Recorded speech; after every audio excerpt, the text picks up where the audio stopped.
आज अनेक लोकांजवळ प्रभू येशूची लाज बाळगतात. कुठे जाता रे दर शुक्रवारी? नाही काय नाही, जरा तिकडे जातो. नाही काय नाही, सोमजाला जातो. नाही काय नाही, अमक्या ठिकाणी जातो. एवढी कारण देण्यापेक्षा पहिल्याच उत्तर द्या की दर शुक्रवारी प्रभू येशूकडे जातो प्रार्थनेला. तिथे असाधारण अशक्य गोष्टी शक्य होतात आणि असाधारण चमत्कार घडतात आणि तिथे लोक आशीर्वादित होतात. सांगा,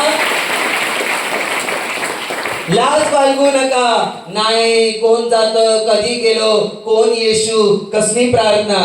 का जाता तर जाता ना.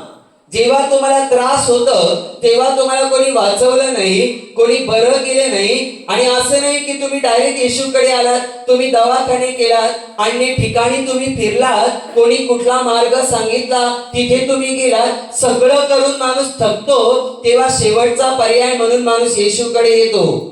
मग आता सगळे पर्याय करून थकलात आणि शेवटचा पर्याय म्हणून प्रभू येशूकडे आलात आणि प्रभू येशूकडे येऊन जर तुम्हाला अनुभव आलेला आहे तर आता लाज बाळगू नका. बिनधास्त सांगा, प्रभूने मला बरं केलं.